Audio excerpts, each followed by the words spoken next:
Let me take you back to where it all began. My story isn't one of instant success or natural talent. It's a story of persistence against overwhelming odds, of believing when everyone else had given up on you, and of finding strength in the very moments that were designed to break you. I came from nothing. No financial backing, no influential connections, no prestigious education to open doors. My father wasn't a businessman who could introduce me to the right people. My family wasn't wealthy enough to afford the best schools or tutors. I was just another face in the crowd, another young person with dreams that seemed too big for someone like me. The university entrance exams became my first real test. I studied as hard as I could, pouring everything I had into those preparations. I believed that education would be my ticket to a better life, that if I could just get into a good university, everything would change. But life had other plans.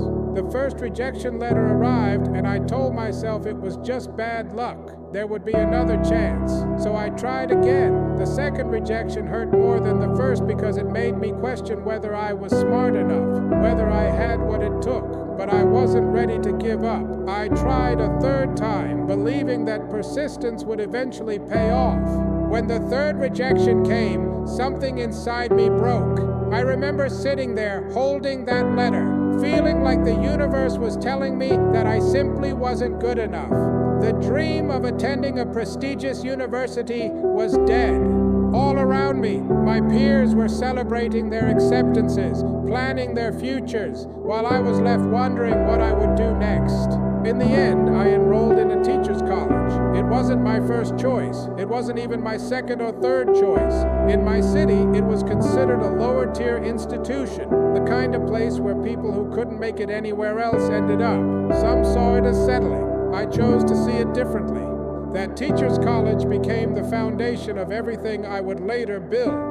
Looking back now, having had the opportunity to learn from some of the most prestigious institutions in the world, I can say with complete honesty that my time at that humble teacher's college was more valuable than anything else. It taught me resilience. It taught me humility. It taught me that the name on your diploma matters far less than the hunger in your heart and the work you're willing to put in. Years later, when I had already built something significant, I applied to one of the world's most renowned business schools. 10 times I submitted my application. 10 times they rejected me. They didn't even want to interview me. I imagine they looked at my background, my resume, and thought, this person doesn't fit our profile. This isn't someone we need here. And you know what? I think that was perfectly normal. I wasn't offended by it. I understood that I didn't look like their typical candidate on paper, but it reinforced something important. The institutions that reject you don't define your worth or your potential. Only you get to decide that.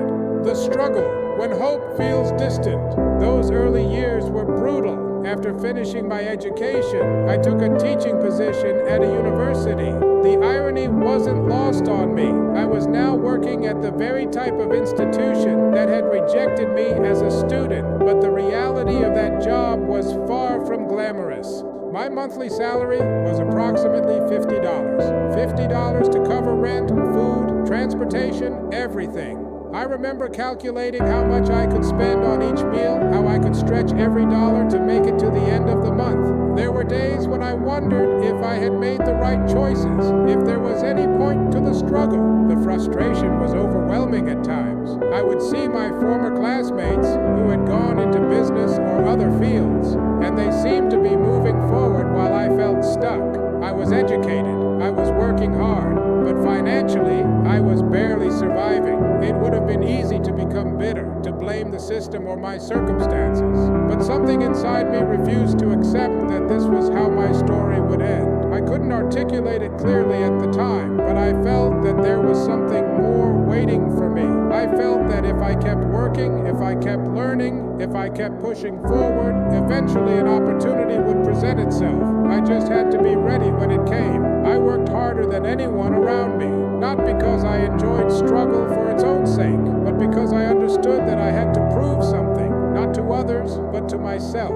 I had to prove that my background didn't determine my future. I had to prove that rejection wasn't the same as failure. I had to prove that someone like me, someone without advantages or connections, could still create something meaningful. Those were formative years. The difficulty, the financial stress, the uncertainty, they all shaped who I would become. They taught me the value of money because I understood what it meant to have so little. They taught me empathy because I knew what it felt like to be overlooked and underestimated. They taught me that comfort and security, while nice, aren't necessary for growth. Sometimes it's the struggle itself that prepares you for what's coming. The turning point, when vision meets opportunity. In 1995, I had an experience that would change the trajectory of my entire life.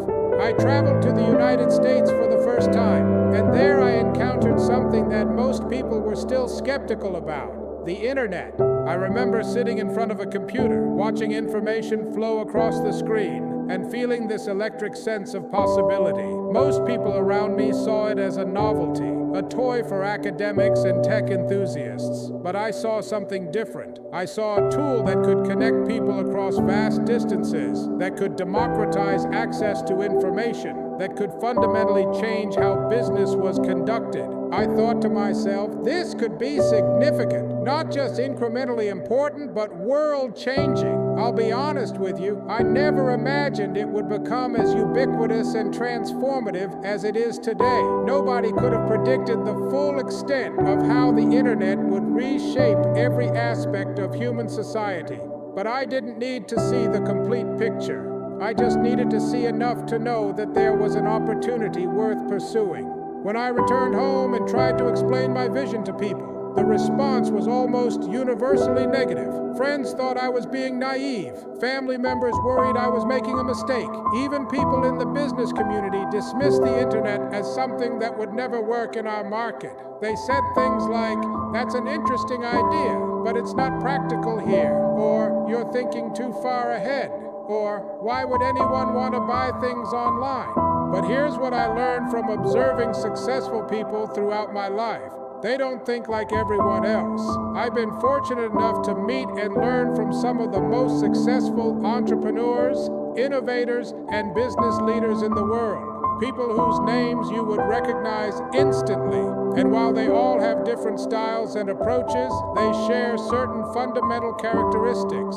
First, they're relentlessly optimistic about the future. Not in a naive way, but in a way that allows them to see possibilities where others see obstacles. They don't ignore problems. They get energized by them because they see problems as opportunities in disguise. Second, they don't waste time complaining. Think about it. How many successful people do you know who spend their time blaming circumstances or other people for their challenges? They don't, because they understand that complaining is passive and action is active. Complaining makes you feel better momentarily, but changes nothing. Action might be difficult and uncertain, but it's the only path to improvement. Third, they focus on solving other people's problems rather than just their own. This is crucial.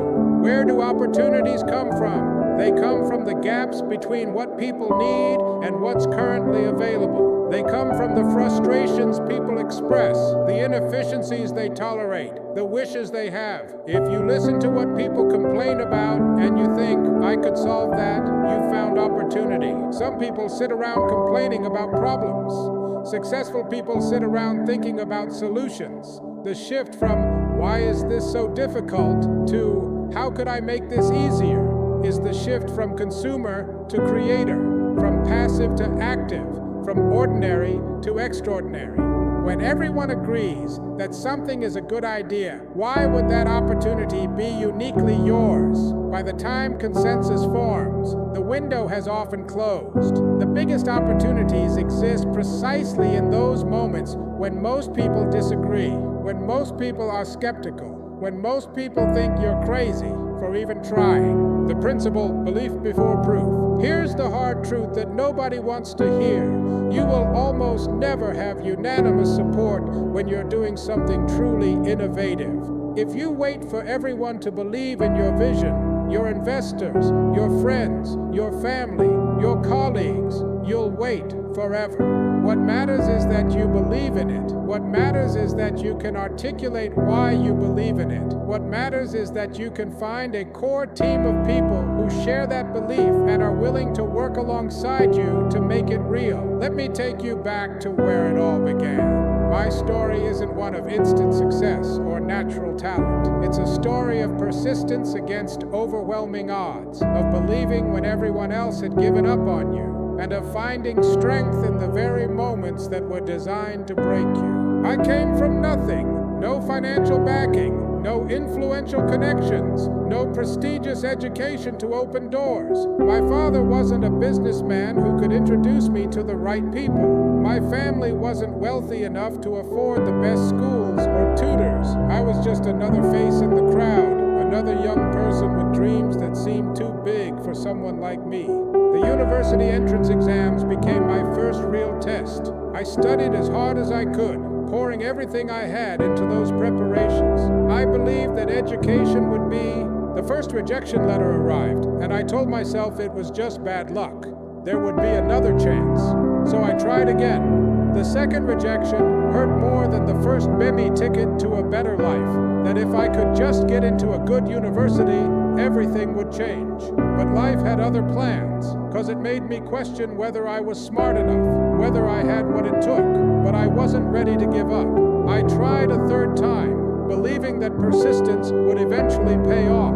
When the third rejection came, something inside me broke. I remember sitting there holding that letter, feeling like the universe was telling me that I simply wasn't good enough. The dream of attending a prestigious university was dead. All around me, my peers were celebrating their acceptances, planning their futures, while I was left wondering what I would do next.